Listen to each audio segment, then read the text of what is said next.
Hello and welcome again to another episode of Battle Ready. Ready. Yeah. And now last time we did our review on the Night Haunt book, but the spooky ghosts. But coming out with the Night Haunt book was the companion was the Daughters of Khaine. So we've had a couple of times to play or play against the Daughters of Khaine. And so what we wanted to talk about is just sort of an overview of the tome, whether or not it's a good and thematic book. And also, if someone were to come to you and say, I'm thinking about starting Warhammer, I'd really like to start Daughters of Khaine. Is it a good first army or not, and why? So first, let's talk about the Daughters of Khaine. So one of the things that's been really cool for all the 3.0 battle tomes that we have, we don't have Fire Slayers or Ideneth. Well, we aren't going to get Lumineth because they're cheaters. Well, that's not out yet. So I know. I mean, just saying. Or Skaven or Sylvaneth either. That's true. But one of the things that's been really nice about all the ones we've gotten so far is that the rules are written in such a way that it really matches the theme. Yes. You really feel like Nurgle or like Night Haunt or like Oryx, you know. The Night Haunt feels so much better than when they did. For sure. So, Daughters of Khaine. I feel like they're mostly the same. You were already thematically playing. Yeah, before. Yeah. Now, if you've played Daughters before, the new book has differences for sure. Yes. The way that the blood rights goes up and that you can increase it multiple times on particular units, stuff like that's in there. That's really cool. But thematically, it's pretty similar to how it's always been. Yeah. Right. You bring a bunch of witch elves and snake ladies, and then you stab people. You fling them at your opponent. The elves are still and the snake ladies, they don't have super high saves or super good saves. The number's pretty high. You're mostly looking at 5s and 6s. Mm-hmm. But I think that's fair for how strong they are. Yeah, for sure. I think that every army has to have a weakness. Yeah. Nurgle's is movement. When you run, you get a 10 inch. It doesn't matter. You're very upset about that. I am very upset. But it should be unallowed to run. But you should know about that, because if you want to play a game that's hardy and you're like, I want to get in there and really be in the scrum and it takes 2 or 3 turns for us to kill each other, that's not Daughters of Khaine. You really want to get in there, and the idea is you murder something so bad that it can't fight back, or it can't meaningfully fight back. Because they have a couple of tricks to buff their saves, right? Yeah. They can. They have the Fanatical Faith, which is okay. Yeah. Just 6 up ward. Like Night Haunt. They have a couple of tricks like the Blood Cauldron or Mystic Shield or things like that do help a little. But even then, if you've got a 5-up save, you're at most getting to a 4. Yeah. Right? So they have some things that make them a little bit better. But for the most part, they're pretty glass cannon-y. Yeah. Right? They can zoom in and they can hit hard. They're like all 2.0 courage dresses. Yeah.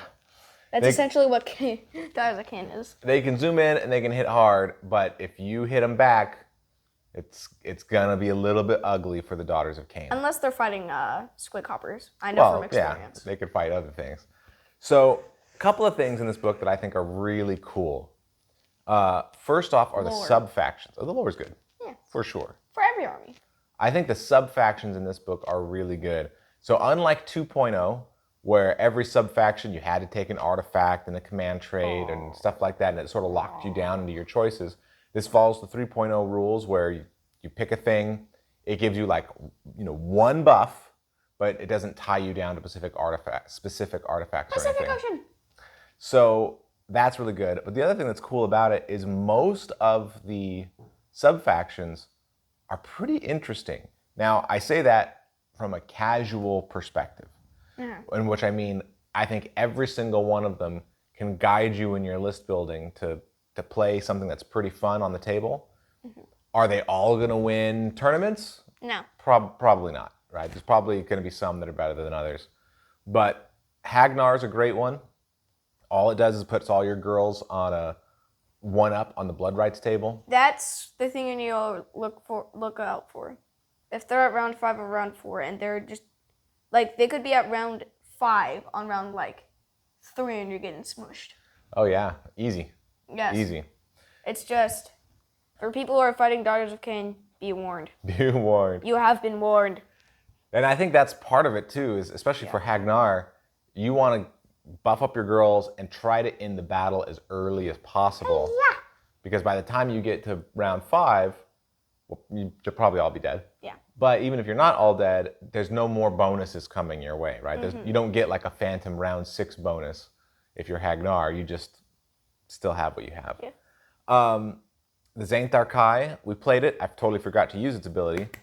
But it's pretty Happy cool me. in that your guys get to stand up and fight again. So they're essentially Hollowed Knights. You've got... That's coming up. Only Hollowed Knights are only 50-50 shot, right? And only the Redeemers. And Zainthar Kai is only the Snake Ladies, but it's automatic. Yeah. What else? Oh, you've got the one that buffs Witch Elves, and there's one that buffs Sisters of Slaughter. So if that's the aesthetic you're looking for, you like the Sisters of Slaughter or the Witch Elves, there are ways you can really lean into that, and that's sort of cool that this book is able to sort of take you in any direction that you think that you want to go. I may have realized something. What? The one that makes you stand up and fight. Mm-hmm. And it only works with Snake Ladies. It only works with Snake I Ladies. thought that was everyone. Nope, just if the it was snakes. everyone, I would just say send millions of Witch Elves at your enemies. One hero and 30 million Witch Elves. So I think overall the book is pretty cool. I really like the army. I like the idea of just rush in and try to kill stuff, and if it doesn't work, if it doesn't work, then you're gonna find out pretty quick, right? Yeah. I know that a lot of people complain about Marathi and the Bow Snakes, that new wave band, who gets your Bow Snakes double tapping. That still exists. So if that is something you don't like, then there's that. Well, I did find a way to combat that, sort of. Well, see, what happens with most people is when we play, I have a 5-pack of Bow Snakes. Most people, when they play it, they'll reinforce that twice, so you end up with 15. Oh. And then they shoot in the hero phase, and they shoot again in the shooting phase, where 6s do mortals, right?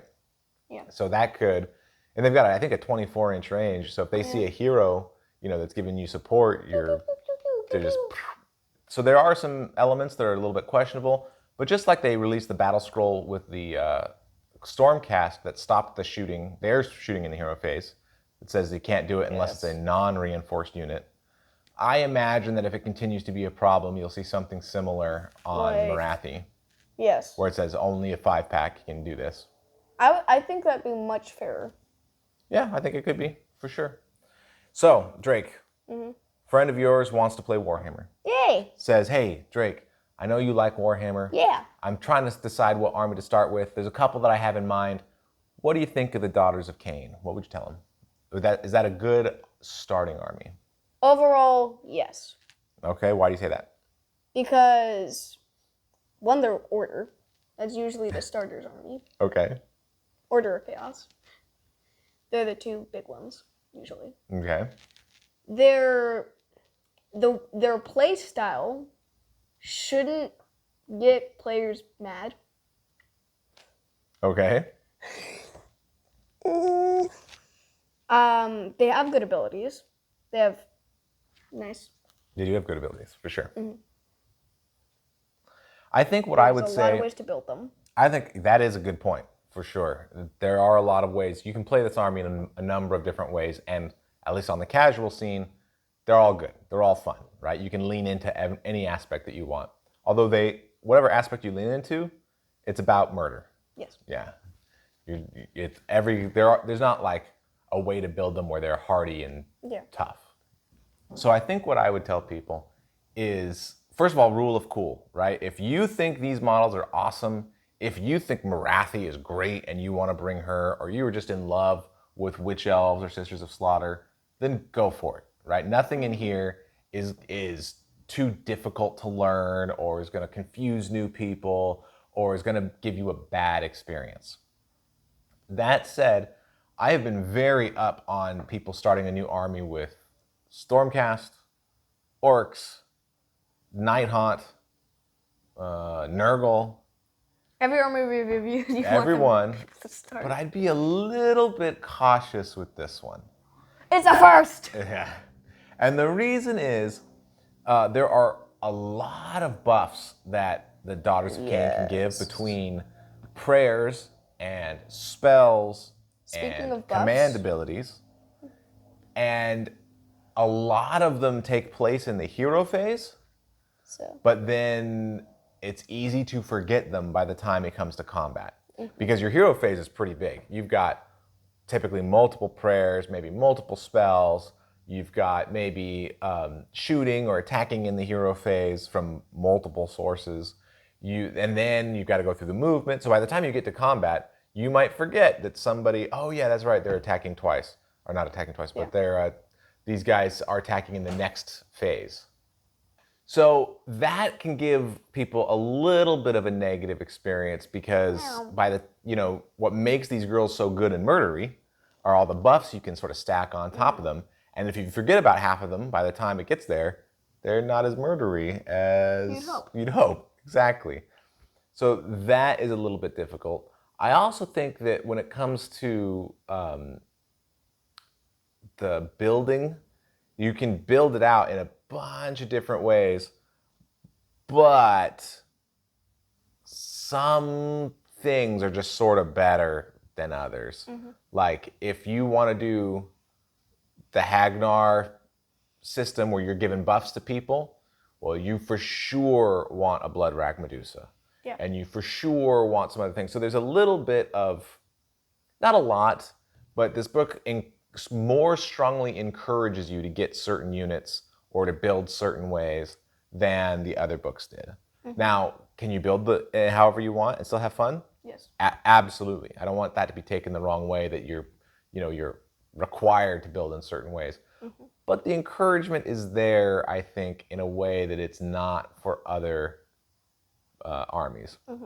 And lastly, not everybody, but some of the models in Daughters of Khaine are broken or down. Are breakable. You've got your Sisters of Slaughter with these long spears. No, Sisters of Slaughter have the long whips. Those can break off pretty easy. Blood. I thought you meant breakable as in like. Not rules-wise, no. Rules-wise, everything's pretty good. Model-wise. Model-wise, you've got the Blood Sisters with their long spears. The High Gladiatrix has a long whip that goes all the way down. It's incredibly hard. And some of them, like I don't know about incredibly hard to build, but it was, it's not the simplest model to build when you're gluing together parts of the whip. So the modeling challenges here aren't terrible. If you've got any modeling experience at all, then this is going to be fine. But if it's your first one, it's a little bit of an increase from Stormcast or Orcs or Nurgle. What's up? I feel like Slaanesh is worse than the Daughters with breaking. I think Slaanesh is worse, and some of the Night Haunt actually can be, not all of them, but some of them can be a little bit of a pain. Like the Ghast Flails. Yeah, like the chain ghasts were a little bit of a pain, especially sometimes something isn't connected by like one wisp down at the bottom and the model gets all wobbly. Like the Lord Executioner. So, yeah, for sure. But I think there's a lot of that in Daughters of Khaine. Is it an insurmountable problem? No. No. But I think if it's your first army and you don't have that prior modeling experience, you should just be aware of that. I mean, there's no push-fit models in Daughters of Khaine the way there are in Night Haunt or Stormcast. There's like very few push-fit models anymore.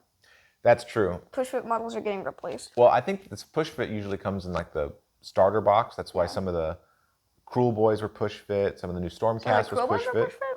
The ones that came in the starter box. Oh. So those are easier anyway to put together. Whereas Daughters of Khaine is a little bit trickier.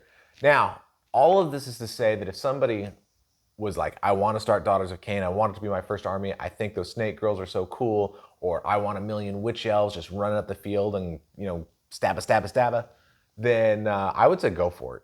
right? Nothing in here is a deal killer where you would say, oh gosh, nobody should start with daughters for their first army. That's I don't awful. think any army is a deal killer. Well, none that we've played so far, right? I don't think, but we'll see as the 3.0 tomes come out. But what I would say is when I told the person, oh yeah, start with daughters, I would give them those couple warnings. Daughters, you might have to play a few extra times to get the rules down. Play it more than you would Stormcast, right? Or sons. You might have to have a little bit more modeling to make things look nice than when you did your push fit cruel boys, right? Or grots. And you have to recognize that this is probably good advice for any army, but I think doubly so for daughters. You should really look at the battletome and the war scrolls first, and see if you like them, and sort of build your army from there. Because I think it's easy to buy up a couple of different models that all look cool, and then you bring them together and realize, oh no, they don't synergize at all. These guys don't buff these guys, and these guys get benefits from heroes I didn't buy, and so on and so forth. So before you start just buying up a bunch of models, because you can buy up a bunch of Stormcast. You can buy a bunch of Gargants. Or even Nighthaunt. You could buy a bunch of Nighthaunt. I think Nighthaunt especially, and you're probably going to have a fun time on the tabletop. Always you could synergize things a little bit better or more different things, right? But if you just went out and bought a bunch of Ghosty Boys, you would probably have a pretty good time. Yes. One thing about But if you go out and just buy a bunch of Daughters of Khaine, just hope you bought the right stuff. You might just want, and you could probably still have a good time, right? But you probably more than other armies want to make sure you're looking at war scrolls and deciding from there. One thing about Nighthaunt players, just a tip in the Daughters of Khaine. Always bring a Guardian of Souls. Yeah, Guardians of Souls are good for Nighthaunt. Because you can always res summonable units as long as they're alive. Or no rest for the wicked. So I think that covers it in terms of Daughters of Khaine. Any final thoughts on the daughters? You might want and their Khaine? You might want to buy a lot of Blood for the Blood God for these guys. That's true. We do like to put some blood on them when we're done painting. Also, I think it might be very problematic if the Witch Elves and everyone else discovered that Morathi was lying. Yeah, they have good lore. They have good lore because they all think that they're worshiping Khaine, but Morathi is actually the one that they're, she at first she said, oh, actually I'm the Oracle of Khaine, so you all need to follow me. And now that she's become a goddess in the lore, she's labeled herself Morathi Khaine. And I think the Khaine part of the Daughters of Khaine is going to slowly move out where they're just following Morathi. But if they find out that she's been lying to them this whole time, before she can fully brainwash them, things might go poorly, which is a nice little hook for potential future storylines. Well, if you want to know more about that lore, then I think Daughters of Khaine is pretty cool. That's where to go for it. And this has been another episode of Battle Ready. Thanks so much for watching.